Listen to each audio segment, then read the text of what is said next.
नमस्कार मित्रांनो, मी प्राध्यापक बाळासाहेब सुतार, प्राध्यापक डॉक्टर एन डी पाटील महाविद्यालय मलकापूर. आज आपण BA भाग एक आवश्यक मराठी शब्दसंहिता या पुस्तिकेतील सत्र 1 घटक क्रमांक 1 त्यामधील निवड, वाटेवरच्या सावल्या, 50 पैकी 0 मार्क्स या 3 पाठांचा अभ्यास करणार आहोत.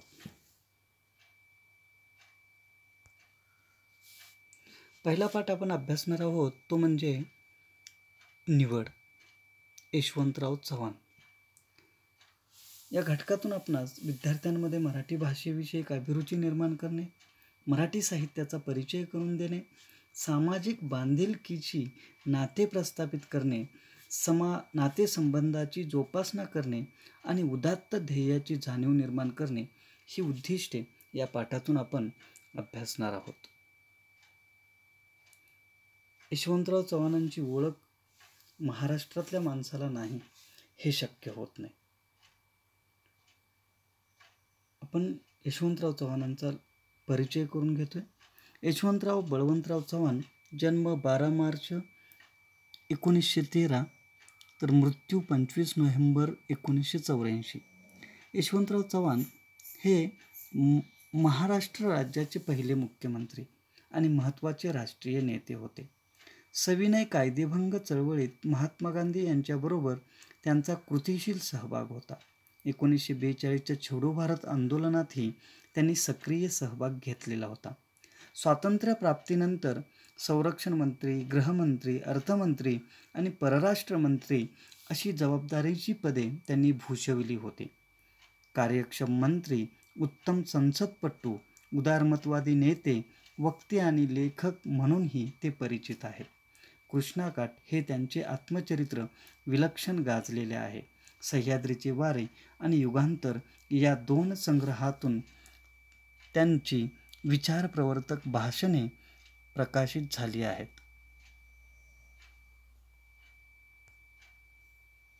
निवड या पाठातून यशवंतराव चव्हाण यांच्या महाविद्यालयीन काळातील जडणघडणीचा प्रत्यय येतो.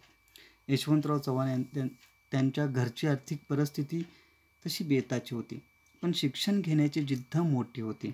पुढील शिक्षणासाठी आर्थिक जुळवाजुळव करण्याकरता त्यांनी वडिलोपार्जित शेतजमीन विकण्याचा सल्ला त्यांच्या दोन्ही बंधूंना दिला.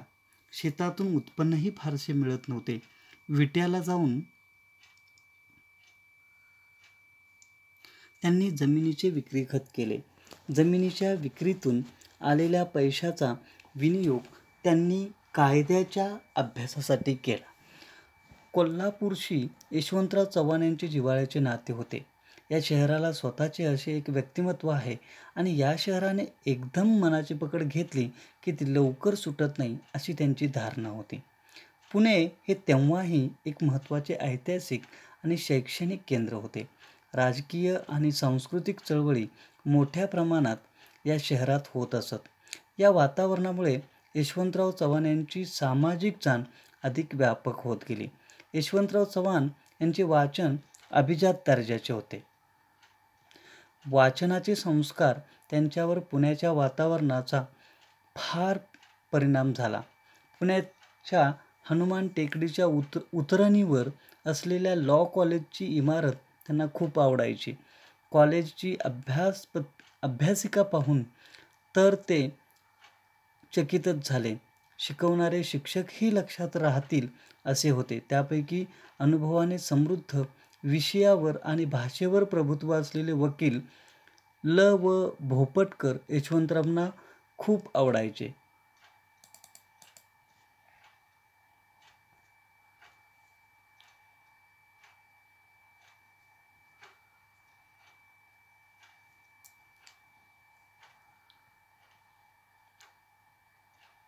शिक्षणाबरोबर समाजकारण, राजकारणातील सक्रियता हे यशवंतराव चव्हाण यांचे आणखी एक महत्त्वाचे वैशिष्ट्य आहे. यशवंतरावांच्या या अनुभव कथनातून तत्कालीन सामाजिक राजकीय वातावरणाचा परिचय आपणास होते. याच कालखंडात आत्माराम पाटील आणि यशवंतराव चव्हाण यांच्यात वैचारिक मतभेद होऊ लागले. याच दरम्यान साऱ्या जगाला हादरवून टाकणारी गोष्ट घडली. इंग्लंड फ्रान्स विरुद्ध जर्मनी असे दुसरे महायुद्ध सुरू झाले. आपल्या देशातील राजकीय वरणावरही याचा परिणाम झाला. राजकीय आणि सामाजिक जीवनात सक्रिय असतानाच त्यांनी कायद्याच्या दुसऱ्या वर्षाच्या परीक्षेची तयारी सुरू केली. आईने माईने पण हक्काने दिलेला सल्लाही यशवंतरावांनी मनापासून मानला आणि ते अभ्यासाला लागले. अभ्यास करू लागल्यानंतर विषयांमध्ये रस निर्माण होतो आणि मग त्यातील सौंदर्यस्थळे लक्षात यायला लागतात. असे साधे सोपे पण अर्थपूर्ण विधान ते करतात. त्यांना पुरावा, कायदा, एव्हिडन्स ॲक्ट या विषयाचे विशेष आकर्षण निर्माण झाले. परीक्षा झाल्यावर पुणे सोडून ते परत कराडला परतले, कारण त्यांच्यावर जिल्हा काँग्रेसच्या अध्यक्षपदाची जबाबदारी होती. या लेखात यशवंतरावांनी एक मजेदार अनुभवही कथन केलेला आहे. वालचंद गांधी नावाचे एक काँग्रेसचे कार्यकर्ते होते. ते कराडमधील खादी भांडार चालवत असत. त्यांनी युद्धविरोधी घोषणा देऊन तुरुंगात जाण्याचा निर्णय घेतला होता. त्यामुळे त्यांनी यशवंतरावांना अशी विनंती केली की मी सभेत घोषणा देऊन तुरुंगात जाणार आहे, तर तुम्ही सभेत येऊन वैयक्तिक सत्याग्रहाची पार्श्वभूमी सांगणारे भाषण कराल का? अशा प्रकारचे भाषण केल्याने त्यांना तुरुंगवास होईल असे वाटत होते, पण तसे काही झालेच नाही. माझ्या भाषणात आणि त्यांनी दिलेल्या घोषणांमध्ये कोणता फरक वाटला असे त्यांनी अधिकाऱ्याला विचारले. अधिकाऱ्याने सांगितले, इतक्या बारकाव्यात कोण जातो? तुम्ही फक्त भाषण केले, पण त्यांनी इथे तर घोषणा दिल्या, म्हणून आम्ही त्यांना पकडत आहोत. तुम्ही तुमच्या घरी जा. या प्रसंगावरून यशवंतराव म्हणतात की असे वैयक्तिक सत्याग्रहाच्या प्रतिकात्मक स्वरूपाने त्याला एक तांत्रिक औपचारिक स्वरूप आले होते. यशवंतराव चव्हाण यांनी कायद्याचे शिक्षण घ्यावे याची जी घुणघाट मनाची बांधली होती तीही पूर्ण झाली. कायद्याच्या परीक्षेत उत्तीर्ण झाले याचे समाधान यशवंतरावांना आणि त्यांच्या आईलाही निश्चित झाले. एकंदरीत या पाठाच्या माध्यमातून यशवंतराव चव्हाण यांचे कौटुंबिक वातावरण, शिक्षणाकरता केलेला त्याग, वाचनाची आवड, आत्मरत न होता समाजाशी असलेले नाते, वैचारिक भूमिकामधील स्पष्टपणा, कार्यकर्त्यांवर आणि राजकीय पक्षांवर असलेली निष्ठा, दुसऱ्या महायुद्धासंदर्भात घेतलेली भूमिका, या महायुद्धाचा भारतावर झालेला परिणाम, वेगवेगळ्या विचारसरणींशी करावा लागलेला संघर्ष याचे प्रतिबिंब या लेखात तपशीलवार आले आहे. शिक्षण घेत असताना आपल्या वर्तमान जगण्याशी असलेले नाते, त्यात सक्रिय सहभाग असूनही आपले व्यक्तिमत्व कसे संपन्न, विविधांगी आणि सुसंस्कृत करता येते याचा प्रत्यय यशवंतराव चव्हाण यांनी अतिशय वेधकपणे या लेखातून दिला आहे.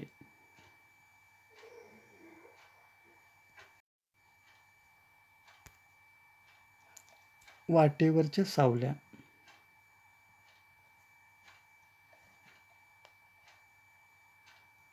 कुसुमाग्रज हे नामवंत कवी म्हणून नाटककार, कवी, कथा, कादंबरी, समीक्षक म्हणून सर्व परिचित आहेत. वाटेवरच्या सावल्या या लेखातून सुरुवातीस अपयशी ठरलेला मुलगा नामवंत ठरतो व गणित विषयाची आवड नसणारे कुसुमाग्रज नापास झाल्यानंतर अपयश आल्यावर आपल्या आवडीचा विषय घेऊन यशस्वी कसे झाले आणि आपल्या लहानपणी घडलेल्या घटनांचा या पाठामध्ये त्यांनी परिचय करून दिला आहे. कुसुमाग्रजांचा परिचय. जन्म 1912, मृत्यू 1999. विभा शिरवाडकर उर्फ कुसुमाग्रज यांचा जन्म नाशिक जिल्ह्यात झाला. ज्ञानपीठ पारितोषिक त्यांना मिळाले. विशाखा, किनारा, मुक्तायन, पातेय हे त्यांचे कवितासंग्रह प्रसिद्ध आहेत.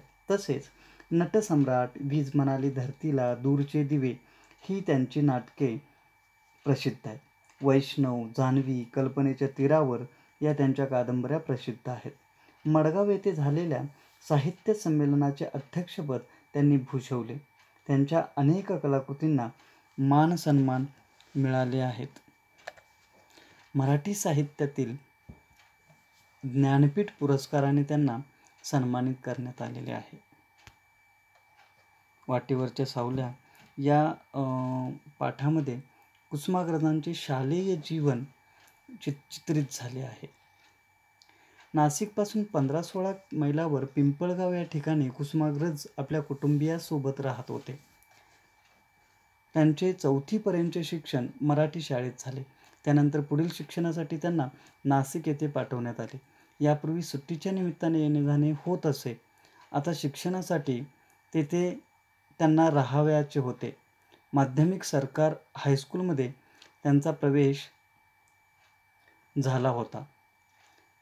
ते शाळेत आल्यानंतर त्यांच्या आयुष्यामध्ये काही क्षणासाठी हिरो होण्याची संधी त्यांना प्राप्त झाली.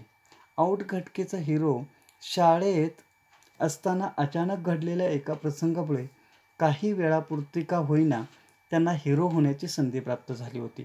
त्यांच्या शाळेत एक तालीमखाना होता. तालीमखान्यात जाण्यासाठी शाळेच्या मागील बाजूस एक मोठा दरवाजा होता. दरवाजाजवळ एक पीर होता. या पीराची देखभाल म्हातारा फकीर करत असे. तो तेथेच मुक्काम करी. तो रागीट होता. लेखक पोरांसमोर रोज शाळेला जात असत. शाळेला जात असताना त्यांना शीळ वाजवण्याची सवय होती. दर्ग्यातगीर फकीराला हे आवडत नसे. त्यावरून तो फकीर त्यांना रागावला पण होता.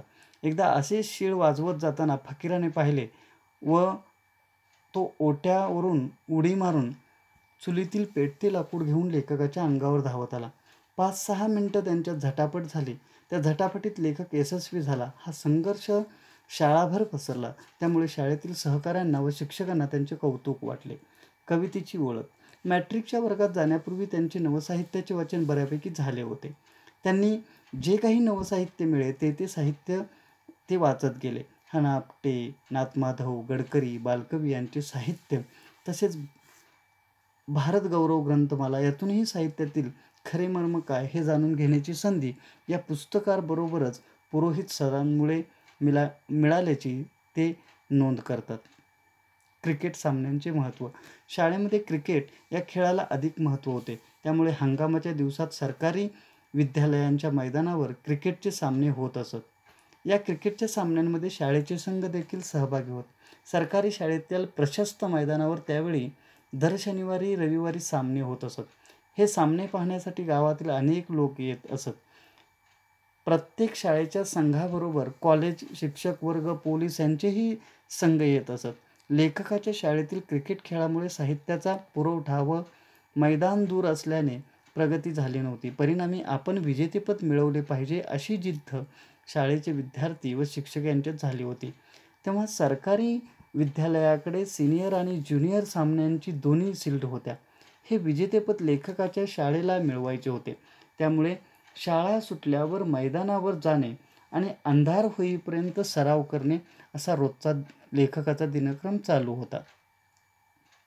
या सगळ्यातून कधीकधी स्वाभाविक बांधिलकी या गोष्टीचा लेखकाला अनुभव येत होता. नाट्य वाङ्मयाशी परिचय. नाशिकच्या उत्तर दिशेला वणी नावाचे गाव आहे. या ठिकाणी एक इनामदारी वाडा होता. या वाड्यात गेल्यावर लेखकाला भूतकाळात गेल्यासारखे वाटत होते. तेथे एक छोटेसे ग्रंथालय आहे. तिथे 250 ते 300 पुस्तके एका कपाटात होती. त्या कपाटाचे कुलूप लेखक सुट्टीला आल्यावर उघडत असे. चिपळूणकरांच्या निबंधमालेपासून सुरस ग्रंथमाला यांच्या विविध कादंबऱ्या अशा सर्व प्रकारच्या पुस्तकांचा समावेश या कपाटात होता. या ग्रंथालयात लेखकाची नाटकाशी ओळख वाङ्मय स्वरूपात झाली. राम गणेश गडकरी यांची नाटके तिथे होती. याच काळात त्यांनी अभिनय करत करत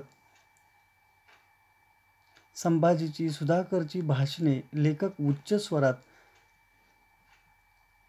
रामलाल समजून ऐकवत असे. नाट्यलेखन. वणीच्या सुट्टीत लेखकाच्या मनात नाटक खोलवर रुतून बसले. इतर साहित्यापेक्षा नाटकात त्यांना गोडी वाटत होती. ठराविक मुखवटे आणि नाट्यप्रसंगाची छायाचित्र असलेले नाट्यपुस्तक पाहिले की त्यांच्या मनावर पुलक चढल्यासारखे त्यांना वाटे. या काळातच त्यांनी योगसन्यास, धर्मसन्यास नावाचे नाटक लिहिले. ही त्यांची नाट्यनिर्मिती सकस अशी झाली नाही. या नाटकातील प्रमुख पात्र योगेश्वर होते. या नाटकाची भाषणे गडकरी यांच्या नाटकाच्या वाक्यावरून तयार केली होती. एकंदरीत वाटेवरच्या सावल्या या लेखात कुसुमाग्रजांनी सांगितलेल्या आठवणीतून त्यांची कशी जडणघडण होत गेली, मराठी साहित्य विश्वातून साहित्यिकाला आपल्या शालेय जीवनात कोणकोणते अनुभव आले, या अनुभवातून शिकवण घेत ते कसे पुढे गेले, आपल्या प्रयत्नातून त्यांना एक कवी, लेखक, नाटककार, कादंबरीकार व समीक्षक म्हणून कीर्ती मिळवले, हे आपल्या निदर्शनास येते. यानंतर आपण 50 पैकी 0 मार्क हा शांता शेळके यांचा पाठ अभ्यासणार आहोत. शांता शेळके यांचा परिचय करून घेताना शांता जनार्दन शेळके 1922 ते 2002 असा त्यांचा कालखंड आहे. शांता शेळके यांचा जन्म 22 ऑक्टोंबर 1922 रोजी पुणे जिल्ह्यातील इंदापूर येथे झाला. गीतकार, कवयित्री, कथालेखिका, स्तंभलेखिका, कादंबरीकार म्हणून त्यांनी महत्त्वपूर्ण पुस्तके लिहिली आहेत. जवळजवळ त्यांची 100 पुस्तके प्रसिद्ध आहेत. आळंदी येथे झालेल्या 69व्या साहित्य संमेलनाच्या त्या अध्यक्षा होत्या. तोच चंद्रमा नभात, वडीलधारी माणसे, धूळपाटी, एक पाणी इत्यादी त्यांची पुस्तके गाजली. लेखिकेत निर्माण झालेला अहंकार. लहानपणी लेखिकेने इंग्रजी माध्यमाच्या शाळेत प्रवेश घेतला होता. वर्गात सर्व मुले होती, एकटीच मुलगी होती. त्यामुळे शिक्षकांना त्यांचे कौतुक वाटत असे. मुलगी असल्यामुळे मुलांना मिळणारा मार हा लेखिकेला सहसा मिळत नसे. परिणामी आपण कोणीतरी विशेष आहोत ही भावना त्यांच्या मनात बळावली. मराठी विषयातील नैपुण्य. त्यांचा मराठी हा विषय लहानपणापासूनच चांगला होता. एके दिवशी इन्स्पेक्शन करण्यासाठी अधिकारी आले. त्यावेळी मराठीचे शिक्षक त्यांना दारिद्र्य मरण यातुनी मरण बरे बा, दारिद्र्यता खोटी ही कविता शिकवत होते. त्यावेळी कवितेवरील प्रश्न विचारले असता सर्व उत्तरे लेखिकेने दिली. आलेले तपासनीस यांनी लेखिकेवर कौतुकाचा वर्षाव केला. त्यामुळे आपण इतरांपेक्षा फार कुणी मोठे आहोत ही भावना अधिक त्यांची वाढीस लागली. गणितातील 0 मार्क. या कौतुकामुळे त्यांचा अहंकार वाढल्याने त्या वर्गात कुणाशीच बोलण्यास तयार नव्हत्या. मधल्या सुट्टीनंतर गणिताचा तास होता. जे शिक्षक मराठी शिकवत होते तेच गणित शिकवत होते. पाठीमागच्या तासाची धुंदी डोळ्यावर असल्याने आपण गणितात पास होऊ असे त्यांना वाटत होते. शिक्षकांनी एका विद्यार्थ्याचे नाव व गुण वाचून पेपर वाटण्यास सुरुवात केली. जसा जसा पेपरचा गट्टा कमी होत गेला तशी तशी लेखिकेची धडधड वाढत होती. डोळ्यासमोर काजवे चमकू लागत होते. त्यातच शिक्षकांनी शेवटचा पेपर हातात घेऊन सांगितले, शांता शेळके 0 मार्क. लेखिका गणितात नापास झाल्या. मावळलेला अहंकार. गणितात मिळालेले 0 मार्क ऐकून लेखिकेच्या डोळ्यावरची धुंदी उडाली. जड पायाने टेबलजवळ जाऊन त्यांनी पेपर घेतला. नापास झालेल्या मुलांना जो प्रसाद मिळतो तो त्यांनाही मिळाला. डोक्यावर चढलेली अहंकाराची झालर तात्काळ खाली आली होती. त्यामुळे कोणी कौतुक केले तर त्या कौतुकाने भारावून न जाता जमिनीवर राहायचा प्रयत्न करावा. अशा प्रकारे व्यक्तीने आयुष्यात कितीही यशाची शिखरे सर केली तरी आपले पाय नेहमी जमिनीलाच टेकवून ठेवावेत असा संदेश लेखिका शांता शेळके 50 पैकी 0 मार्क या लेखाच्या आधारे देतात. शब्दसंहिता शिवाजी विद्यापीठ अभ्यास पुस्तिका. छायाचित्रे आंतरजालावरून साभार. धन्यवाद मित्रांनो.